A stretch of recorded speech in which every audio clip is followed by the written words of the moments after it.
Hello, Maroon and Go Family Connection. My name is Ron Jackson. I'm the Associate Dean for Students for Off-Campus Student Relations. Welcome, and we just want to have a little conversation with you about moving off campus. I brought some of our community ambassadors and our Assistant Director to be with you to give you some insights on what students need to know about moving off from campus. So we're going to start with Lauren and do an introduction, and then we will come over to our community ambassadors, and then we'll basically just launch into some conversation questions about what it takes to be ready to move off campus. Hello, families and parents. My name is Lauren McGuire. As Dean Jackson said, I'm the Assistant Director in Off-Campus Student Relations, and I get to oversee our lovely community ambassadors, as well as work with many of the apartment complexes off campus. Hello, I'm Brittany Farley. I am a senior community ambassador here at ASU. I am an undergraduate studying business law with the WP Carey School of Business, and yeah, I'm a junior. My name's Michael Bergstrom. I'm from Portland, Oregon. I'm a graduate student here studying marriage and family therapy at ASU, and I'm a community ambassador. Awesome. Thank you all for giving that information. So, Lauren, I want you to start off and just tell us a little bit about how would you explain in a quick synopsis what the Community Ambassador Program is all about? Sure. So we have about 24 to 26 community ambassadors living in 13 different communities around campus. Hopefully in the coming years that will grow because our work with our communities off campus has been very fruitful in this area. So the ambassadors are basically there in the communities to engage with residents. So they talk with students about different things that are going on campus. They offer resources and services to those students and connect them back to the university. They also serve as a resource to the apartment management in case they need anything with ASU. So it sounds like you're just working with them to support students, kind of a peer-to-peer model. Absolutely. And it's the it best sounds way like to get. It's boosting success for the students. Absolutely. That's our number one goal. Okay. Very good. So, Michael and Brittany, tell us a little bit about how you all assist students living off campus in your role. Yeah, I think it looks a little bit differently at every apartment complex and every community, Okay. just based on the differences there. So at my community, I do a lot of events with our residents and just incorporate ASU resources into our events and to make sure that all of the Sun Devils who are living at my community are connected to the university. So tell me your community and what is it? Kind of give a quick description of what that looks like. Yeah, so I'm living at the Cottages of Tempe. We have a different layout than a lot of the apartments across Tempe. We have kind of a more townhome style, but there's also different layouts, and it's really kind of a cozy community there that we have. It's nice. Very good. Brittany, what about you? As Michael said, it's pretty different per apartment community. I'm at the Villas on Apache, so we're right on Apache next to the district. Okay. Villas is a little bit more open space. We're not like a high rise or anything, so a lot of residents, they pretty much keep to themselves. It's a very calm community environment. Most of my face-to-face with residents is when they come through the office, when they need packages, any assistance when we have events in the clubhouse or the lounge area. That's where my face-to-face with the residents occur. So tell us a little bit, you mentioned programming, you mentioned face-to-face contacts. What are some of the things that you do in order to connect with those students? Yeah, so at the Cottages of Tempe, where I live and work, we have a lot of events that involve us leaving our community and going to campus. So, for instance, we'll go to Sun Devil football games, Sun Devil basketball games. So you organize those things, and then you get infuse that in the environment, and then take them to. Yeah. So anything from posting on social media to let our residents know what we're going to do, sending out email and text blasts so that they know when to meet and where to go, and then we all find out different ways to get to campus and go together. Yeah. Yeah. Brittany, you mentioned some face-to-face stuff. So what were you meaning Yes. with some of that? So so most of my face-to-face happens in the office. So I help assist the management with packages, with residents. Most times if I want to get something out, like an event that's happening on campus, I'll use our handy-dandy whiteboard, and I'll like list the different upcoming events, like basketball games, just some events on campus that I feel like some students should know about, to get them to go there. That's where most of my interaction occurs. Just talking with them, letting them know, hey, like there's a game this Thursday, Friday, Saturday. Are you interested in going? Are you going with any friends? Just to get the word out and to get them there. Yeah, sounds really, really good, and I'm glad the university is doing that. So, this is for any of you. How do you all know that all these connections? I mean, how do you know what all these events are and where they're being hosted, and how does that work out? Well, we'll get emails from Ron and Lauren. So we'll get emails from them saying different events that are happening around campus that are great opportunities to get students to go to. Sometimes just looking it up on our own. We're actually part of committees in our staff meetings and amongst our group. So we have like different communities to keep us involved and more aware with different events that are happening on campus. So once we get those, we spread the word to our staff, and then our staff spreads it to the students. So yeah, that's where most of our like dates and information comes from. Very well. Very well. Any Yeah, I would just say that, we all understand that ASU is a big place and that there's a lot of opportunity for students to get engaged. So Dean Jackson and I are very engaged with different departments on campus. And so we receive that information and just try to send it out to students as much as possible. Yeah, very good. Sounds very fruitful. I'm going to switch cylinders a little bit and ask another question. So, put yourselves in the family space. A new student that is living on campus. Let's say they're living at Hacienda and they're about to move off campus for the first time. What are words of wisdom, words of advice on picking a new place to live off campus?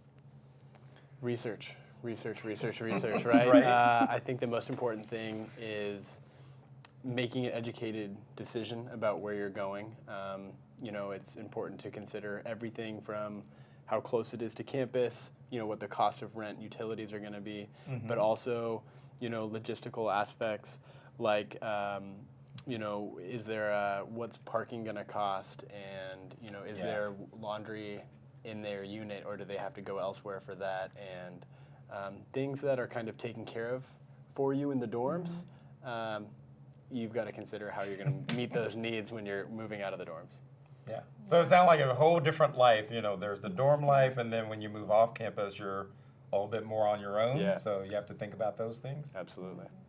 Anything else any other words of wisdom, things you should think about? Michael touched on like pretty much everything, just considering especially how close you want to be to campus, walking, if you have a car, if you're willing to drive to it from campus, because you have to make sure when you're signing up for your classes that you're aware of the times, because when you're on campus in the dorms, you pretty much are good on time because you're already on campus, you can just go ahead and walk. But when you're off campus, when you're off campus, if you're driving, you have to think about parking. If you're going to get a parking pass, because for you to park for classes, just your day-to-day schedule of how you're going to get to and from campus, whether it's walking or driving or anything like that. So. Okay. How did you pick your apartment community My at the apartment. Villas? What attracted you to them?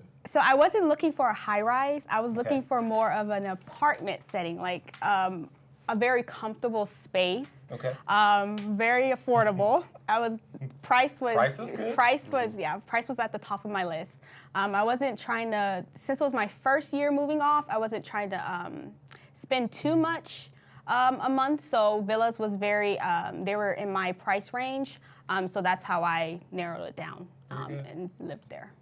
Why did you choose colleges?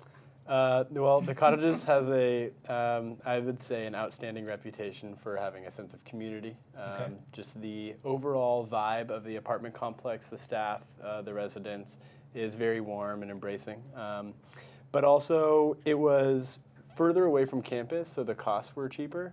But they also provide shuttle service to and from campus, so I didn't have to worry about parking on campus shuttle. or anything like Very that. helpful. So, yeah, I did my research and it paid off. Okay. Where did you find this research? Where did you find the information? It's a good So question. where would you tell families to go to? The Housing Guide is an incredible resource Okay. that answers all these questions that we've covered today and a plethora more because there are things in the Housing Guide that you wouldn't even consider until you read through it, or Okay. until it's too late and you've already signed a lease somewhere, you're moving in, and you wish you would have learned beforehand. So I think the Housing Guide would be a great place Okay. to start. Yeah, the Housing Guide is a great resource. In the back of it, it has like a grid. It pretty much does all your research for you. It has like it has all of the apartments. So depending on which campus you're on, Tempe, West, downtown, Poly, it has like different apartments per campus, price ranges, how close to campus they are, if it's walkable distance or if you need a car, if certain amenities and utilities are included, that kind of thing. So it's very helpful. Very good. Lauren, turning to you as the assistant director, what would you say are some things, knowing you get different inquiries and questions, what would you say is good for families to consider? I think that families should encourage students to speak to other students. They are in the experience firsthand and really learning what certain communities are like based on their own experience. Mm-hmm. So that would be my number one suggestion. No, I've peer-to-peer, getting that real conversation. Yep. And they're both Absolutely. nodding, so that's good. What's one big challenge ASU students might encounter living off campus that maybe you all didn't expect when you moved off? You know, I think it would be, for me anyway, financial situations. budgeting. And so it's, obviously you consider what rent is going to be, what utilities are going to be, but there's Okay. these little things that you don't consider, like, all of your food, you're going to be eating more. Hopefully you should be budgeting out something for groceries because you're not going down to the dining hall Okay. for food now that you're off campus. All the way down to buying trash bags and soap and just just making No one sure thinks about that, right? Yeah, making sure that you have a good budget that fits. So budgeting toiletries, budgeting household items, Yeah. definitely toilet paper, garbage bags, things like that. Yeah. That's pretty cool. Yep. I would say when you have roommates, or if you have roommates, when it comes to the light bill, I knew I had to pay the light bill, but I was like, am I paying it all myself, or I'm splitting it with my roommates? So that was Okay. another kind of thing that we had to get together, splitting the costs. So your light and electricity bill comes all in one. Yeah, in it's one all amount, it's and then all you in all one have to pay amount, it and we out? all have to pay our portion. Oh, okay. So that's something that I wasn't ready for, but it Okay. wasn't a big deal. Groceries, like Michael said, it's are you buying groceries for yourself, or are you buying groceries for you and your roommates? Yeah. Because in the dorms, it's you have the dining hall, and you don't really have to worry about your roommate because you both can go to the dining hall. But then Right. when you're living together, groceries, are you guys buying groceries together or separate? Yeah. Yeah, I think it's interesting when you're sharing spaces like that. You have to come up with agreements. Yeah. Yep. It's like, okay, how do you all want to do this?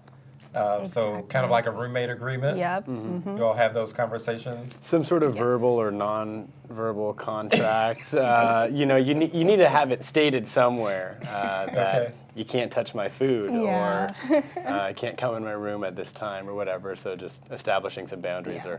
are healthy. Okay, so boundaries, that's very, very helpful. We're at the end of February. I don't know where you are as far as where you're going to live next year. How soon should families be making decisions and about where their student is going to live, and when do places begin to fill up? Right now. Right now. Please. Right now? Right yeah. now, right now. At least start thinking about it right now.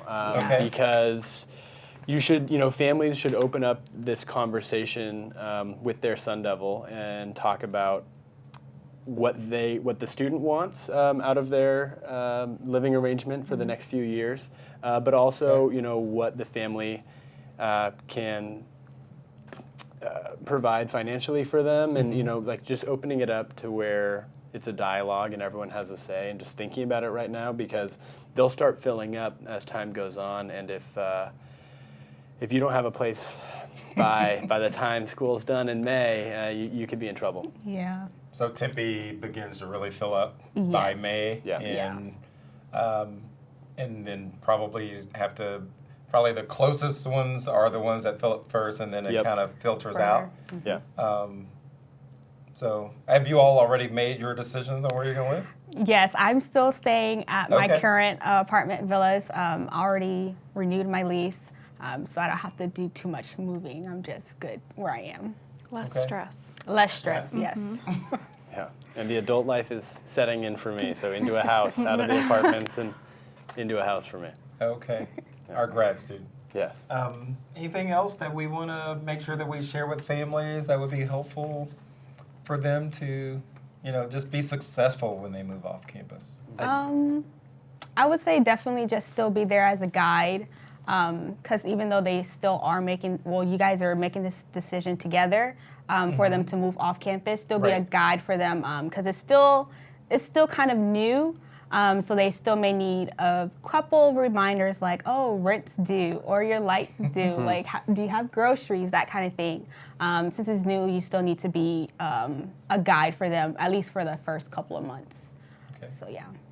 I would second that, and I would add that this can be a really fun time for families, trying to find, it's a new transition period of life for the Sun Devil, for the student and for the family, and I think that going forward, greet it with excitement and positive energy, Exciting. and not fear and anxiety. It can be stressful to move and stuff, but also just focusing on the positive aspects of it. Yeah. Well, there's a lot going on with that. We hope that this has been fruitful and helpful for our families and for our Sun Devils moving off campus. But if there's ever anything that you need, you can always reach out to the Dean of Students office for more information, or if you just have questions, or you can actually talk with some of our staff that work in off-campus housing, and by looking through that website for off-campus housing at ASU. So thank you so much. Thank you. Thank you. Thank you.